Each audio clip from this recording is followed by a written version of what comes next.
Buenas noches. Se oye, creo, ¿no? Nací en la Huerta de Murcia y tuve conciencia del parecido entre las hablas de Cartagena y Murcia cuando, de estudiante en Madrid, algunos compañeros de Cartagena me preguntaban por el habla si yo era cartagenero también. No lo era, pero con los años casi acabo siéndolo, pues desde que terminé los estudios he trabajado y residido mayormente en Cartagena, donde he podido comprobar la similitud de nuestra habla, similitud que un murciano nota nada más llegar allí o nada más abrir alguno de los vocabularios del habla cartagenera. Así, por ejemplo, en el de Diego Martínez de Ojeda, y ya en la primera página tenemos abonico o abarrunto. Igualmente, si leemos la obra Medicina Popular en Cartagena de Carlos Fernández Araujo, vemos palabras y expresiones como espicharla, estar hecho un vendo o tener azogue.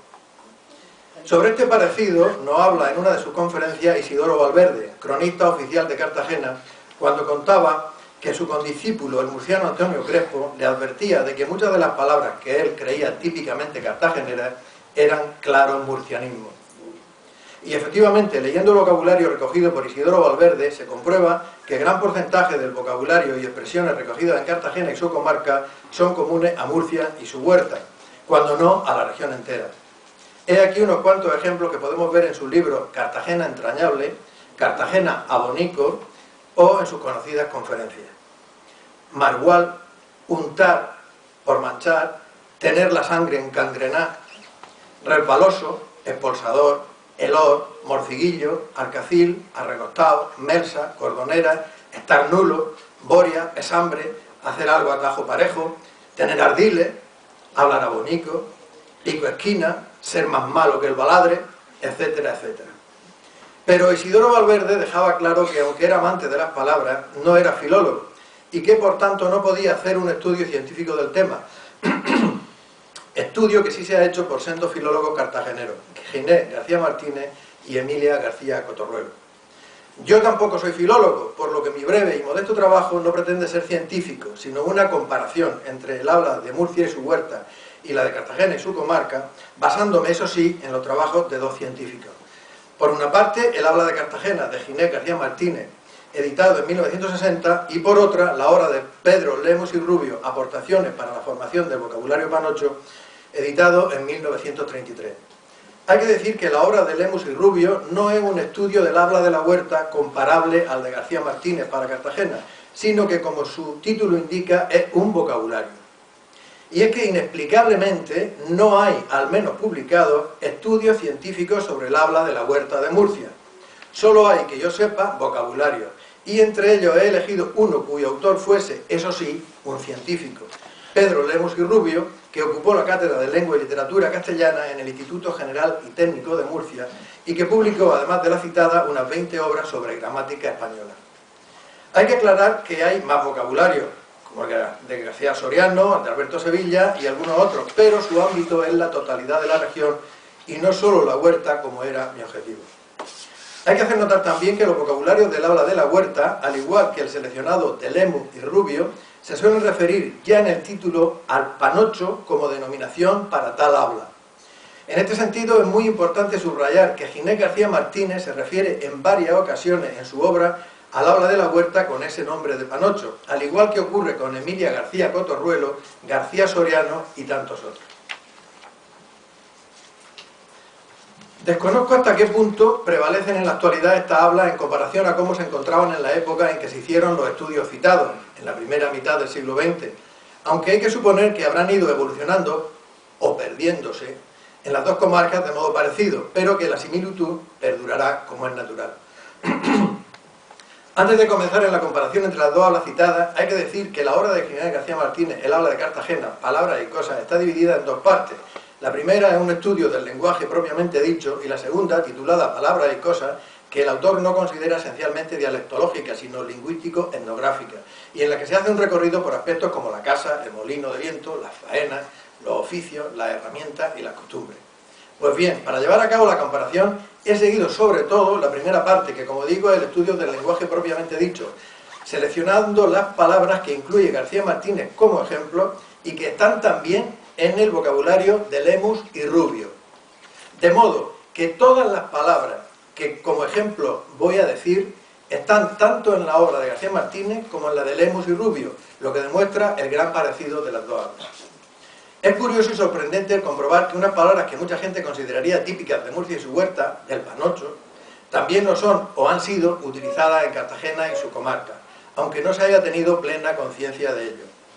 Me ha costado mucho resumir en unas pocas páginas lo que son dos obras de amplitud considerable, por lo que aconsejo a ustedes que consulten esa obra y que comprueben por sí mismos el parecido.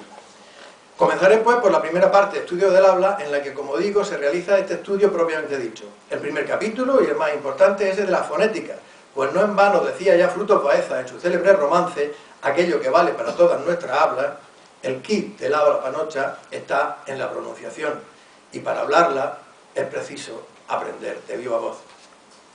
Antes de empezar, quiero advertir que García Martínez hace su estudio de fonética ordenando los apartados según las figuras de dicción, figuras que necesariamente hay que nombrar como él lo hace. Pero lo interesante son las palabras que se ponen como ejemplo, registradas científicamente en Cartagena y comarca y también en la Huerta de Murcia. Hay que decir asimismo que algunas de estas figuras de dicción quizá no sean tales, pues hay palabras en nuestras hablas que pueden venir directamente del latín, como es el caso, por poner un solo ejemplo, de ansa, que es latín puro. No es una derivación de asa, como se puede creer, sino que es latín puro. Bueno, pues dentro de este primer capítulo dedicado a la fonética, y se trata en primer lugar el vocalismo, comenzando con la dictongación, y con estos ejemplos. El dictongo IE, que se convierte en E, en concencia o pacencia. Como ultracorrección tendríamos diferencia. En algunos casos se conserva la IE más S agrupada, como en priesa, que es castellano antiguo. El dictongo UE se transforma en O, como en po, por pues. Y con este dictongo UE hay otro caso digno de mención, que es aquel en que el dorso de la lengua toca el velo del paladar, como en ciruela. ¿Le suena? Ciruela. Otro caso es el dictongo IE, que a veces se intercala una I griega, como en hielo. Otros ejemplos son como el muy, cuando se convierte en mu, o el fui, cuando se convierte en fi. Por el contrario, hay hiatos, o sea, dos vocales que se pronuncian separadas, que se resuelven en dictongos, como enciazo, piazo o rial. Y como caso extremo estaría el todavía, que se convierte en toavía, y este en tabía. En otros casos se intercala una B, como en toballa, abora o aborica. Después de la dictongación viene el apartado, el cambio en las vocales átonas iniciales, con los siguientes ejemplos. La vocal A se omite en bujero, o se cambia en trebajo. La vocal E cambia en I en sigún, icir o pidir, o cambia en O en rogalicia. La rogalicia también se da en Cartagena. No es solo de la huerta y de los escorriores, sino que está registrada científicamente en Cartagena. La vocal O se cambia por E en escuro, y también en U en ruciar, rugío o tubillo, que algunos dirían tuillo. También cambia la vocal O en I en cuanti o en cuantimás. La vocal U cambia a I en viñuelo o ingüento. Otro apartado en este capítulo del vocalismo es el de la asimilación. Como ejemplo, cuando una vocal tónica acentuada asimila a la átona o no acentuada, como en icir, vinir, tiricia y también en añidir. En cuanto a la disimilación, que es la alteración o supresión de un sonido, tenemos por ejemplo vesita, principio, disimulo, mermullo, pisebre, cimenterio o bicicleta. Otros fenómenos dentro del vocalismo serían cuando la protónica inicial altera el timbre, como en tinaja o defunto, o cuando a veces la protónica interna también altera el timbre, como en campusino. Hay más figuras, pero voy a omitirlas por mor de la brevedad, y voy a decir solo la prótesis, que es añadir algún sonido al inicio, como en ajuntar, como en una conocida asociación a la que todos queremos mucho, y la epéntesis, que es añadir algún sonido dentro de la palabra, como en Ingalaterra. Esta palabra Ingalaterra, que algún purista supondría recién sacada de un bando panocho e inventada por el panochista de turno, y no, está registrada científicamente en Cartagena y su comarca, Ingalaterra. Bueno, pues yo no sé si ustedes se están sorprendiendo con las coincidencias que hay entre el habla de la Huerta de Murcia y Cartagena y su comarca. Yo la verdad es que me sorprendí cuando estaba leyendo el libro de García Martínez y digo, de esto hay que hacer algo, ¿no? Porque la verdad es que merece la pena y ojalá ustedes tengan ocasión de ver el libro y comprobarlo por sí mismos. Bueno, pues dentro de la fonética, después del vocalismo viene el consonantismo que vamos a ver rápidamente. En primer lugar está la famosa aspiración de la S final, como en cartagenero y murciano, que no necesita más comentarios. También está la pérdida de la S ante consonante sonora, como en bestia. Y un caso curioso, el de la S final más consonante sonora, donde cambia dicha consonante, como esos jamberros. Siguiendo con el consonantismo tenemos los siguientes casos. En las consonantes iniciales hay fenómenos como la sonorización de la C inicial en cuchillo y cuchara, y la pérdida de la D inicial, ocena, icir, ejar, ende, o la alternancia de la G y la B iniciales, gomitar, gusano o revolver. También se da la palatización de la L inicial, como en llanda, llampo, yetra o lluego. En las consonantes interiores se tiene la conservación de las sordas intervocálicas, como en cocote o acacharse. También se da la alternancia y pérdida de las sonoras intervocálicas, como en abuja, abora, ambustia, que no le gustaba esta palabra a Vicente Medina, ambuno o denguno. Caso aparte merece la pérdida de la D intervocálica, como en to, toa, o una palabra que a mí me gusta mucho, que es torraero. Es interesante el cambio de la pérdida de la R simple intervocálica, como en pa, paece o kie. Y en cuanto a las consonantes finales, es conocido el caso de la pérdida de la D final, como en verdad. Y en consonantismos especiales, solo voy a citar también uno por aquello de la brevedad, que es la metátesis, que es el cambio de lugar de algún sonido en un vocablo, como por ejemplo, probe, probetica, frábica, trempano, treato, presinar, presona, procesión o tirititero. Palabras registradas en Cartagena y comarca, igual que en la Huerta de Murcia. Y después del capítulo dedicado a la fonética, que acabamos de ver muy rápidamente, Ginés García Martínez continúa con la morfología y la sintaxis, sobre la que haremos solo unos breves apuntes. Sobre el género se aplica el femenino a la calor, la azúcar, la mar o la coñac. Sobre los adjetivos numerales es de notar que el enta de 40, 50, 90 se hace extensivo al milenta. Qué raro el bando en el que no sale lo del milenta. En cuanto a los sufijos y para los diminutivos tenemos claro el ico, que se da en piacico, pajarico. Todas estas palabras están sacadas, son los ejemplos que pone García Martínez, todas. Yo he ido y he visto que están en el diccionario de Lemos y Rubio y entonces las he coloreado y prácticamente el 100% estaban y lo que he hecho es un problema porque no las he podido meter todas, ¿no? Pero todo está registrado científicamente en Cartagena y comarca. Adverbios como aborica, trempanico o lenjico. Le sigue el sufijo enete, como perete, pollete, bufeta, mojete. Y una palabra que en mi pueblo se utiliza mucho para aquella que es bastante descarada, que es soleta. Los sufijos aumentativos de más uso son junto al on, el azo, como en trancazo, y el a, como en parvá. En el apartado de colectivos y abundanciales está el sufijo or, con sentido intensivo o amplificador, con ejemplos como blancor, vector y el conocido y típico en estas fechas, el or. En el apartado del pronombre y en el personal tenemos nosotros, vosotros, y en los indefinidos tenguno, nenguno, naide o mesmo. Y en cuanto a los pronombres relativos tenemos cualo y cuala. Hay que decir que los pronombres personales se utilizan bien. Aquí se utilizan bien los pronombres personales, sin laísmo. El se pospuesto estaba generalizado, me se ha caído. Dentro del artículo tenemos el uso del lo. Esta es una característica muy curiosa y todos lo sabemos. El uso del neutro lo para propiedades ante el nombre del dueño, como en lo pollo. O el o la antenombre, la María del tío Paco. En cuanto al verbo, que según García Martínez no presenta rasgos dialectales propios, mencionaremos solo un par de notas. Del infinitivo destaca en algunos presentes en er y en ir el se venéis, vivéis. También hay formas especiales del presente en el verbo ser, semo, o en el haber, amo. Son curiosos asimismo los sinónimos en la persona vosotros. Irsu, vero, andavero, correvero. Merecen también mención los imperfectos teniva o queriva. En cuanto al perfecto y sus derivados, cabe destacar el uso del pretérito fuerte, el truje, la conservación del arcaísmo vide o el pasado del ser, que cambia el fui por fi. Esto no solo se dice en Llano de Brujas, se dice también en el... Digo porque yo te he oído a ti muchas veces decir el fi. Eso lo llamo y padre. Sí, Dios mío. Es curioso también el cambio de forma del haber en el fuera sido por hubiera sido.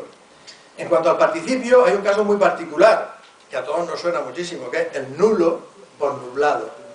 También en Cartagena se pone nulo, ¿eh? Después del verbo viene el capítulo de los adverbios, con ejemplos como fuera, ante, de seguía, entavía o después, y con algunos arcaísmos como asina, cuasi, apriesa, en delante, ogaño o antaño. Y ya hemos terminado la primera parte, toque pronto, y llegamos a la segunda parte del libro de Ginés García Martínez, que se llama Palabras y Cosas, y que tiene afortunadamente menos tecnicismo.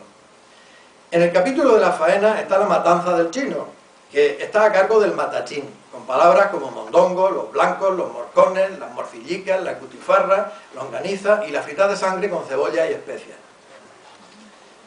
También hay un capítulo para la aperaduría, y como ejemplo, en el carro tenemos el ubio, por el yugo, la llamaera, y el gobén, que cierra el carro por la saguera. Esta palabra saguera es de las muy pocas que García Martínez pone con ese. Aunque hay un capítulo dedicado al seísmo y tal, pero sin embargo él transcribe todas las palabras y no las transcribe con ese, salvo en algunos ejemplos. Cuando es el estudio científico del habla, él transcribe las palabras con la C, no pone ninguna con ese. Pero en esta segunda parte, como es como más familiar, pues se permite el meter alguna, como este, que el gobén, que cierra el carro por la saguera. En el apartado de las medidas agrarias está, como no, la tahulla.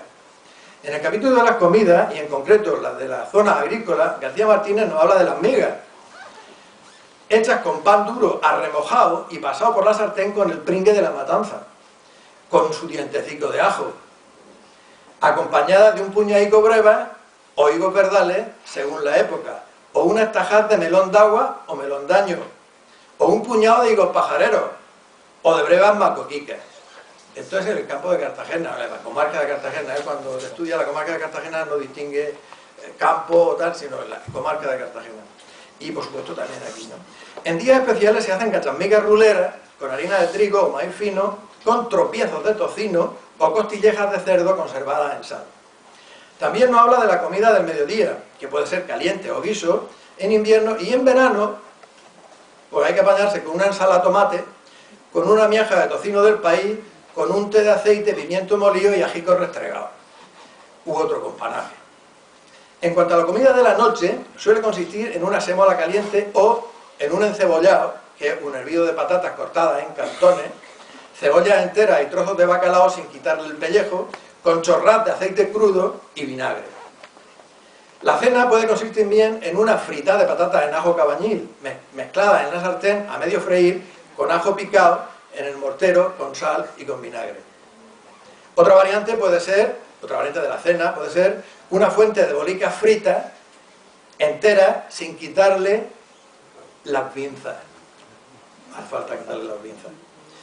El guiso extraordinario de la Pascua, Navidad, es el cocido con pelotas, que se hacen con picadillo de carne, tocino, blanquico y piñones, amasados con huevos crudos.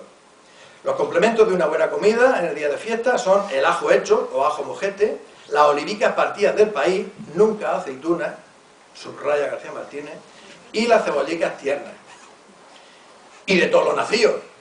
Expresión esta que se da a menudo como en la típica frase que enfatiza García Martínez: me sacó un platico de minchirones, su copica de vino, después la coñá y de todo lo nacido. En las fiestas populares se comen los torrados, las avellanas bastas, que son los cacahuetes, y las avellanas finas. Se comen también tostones, habiéndolos salados y dulces. En el capítulo de los juegos nos encontramos con las carreras de cinta, aquí también dice que lo dice con la S, en estos ejemplos en algunos pone las carreras de cinta, el juego de la bola, la trompa, los bolos y no podía faltar el caliche. En el apartado del refranero tenemos como ejemplo Boria por la mañana, tarde galana, viento de levante, el agua por delante, esto me acuerdo yo que Y claro, no podía faltar la conocidísima Mientras rula una chamba. Por último, y con esto ya termino, en el apartado de las coplas, el autor utiliza los libros Folclore cartagenero de Federico Casal y El cancionero de Antonio Puig Campillo. Las referencias a Cartagena y Murcia están en coplas como la siguiente, recogidas tanto por Puig Campillo como Casal, y que también recogieron, por supuesto, Díaz Casou o Martínez Tornel. Cartagena de Levante bien te puede alabar, que siendo Murcia tan grande, no tiene puerto de mar. O esta otra, muy famosa y muy conocida también, Cartagena me da pena y Murcia me da dolor, Cartagena de mi vida, Murcia de mi corazón. Esta copla fue utilizada, entre otros, en uno de sus poemas por Vicente Medina. Vicente Medina, como digo, utilizó esta copla como comienzo de uno de sus poemas, y todo el mundo sabe que Vicente Medina, que era un huertanico de Archena, prácticamente todo lo que escribió en España lo escribió en Cartagena. Bueno, también hay coplas como la siguiente, con palabras dialectales iguales que las empleadas en Murcia. El marinero en la mar parece una clavellina, y llegando a Cartagena, tallo de alavega fina. Y bien, con esta alavega fina, cuyo nombre y fragancia compartimos los cartageneros y los murcianos, termino esta ponencia. Como hemos visto, las hablas de Murcia y su huerta y la de Cartagena y su campo son muy parecidas, tanto en el vocabulario como en la fonética, la morfología o la sintaxis, y ese parecido sin duda que nos une. Igual resultado hubiésemos obtenido si desde Murcia, en vez de ir hacia el sur, hubiésemos ido en cualquier otra dirección, hacia cualquier comarca de habla murciana, pues nuestras hablas son todas muy parecidas y unen a todas esas comarcas por lo que significa de cultura, historia y de vida en común. Muchas gracias.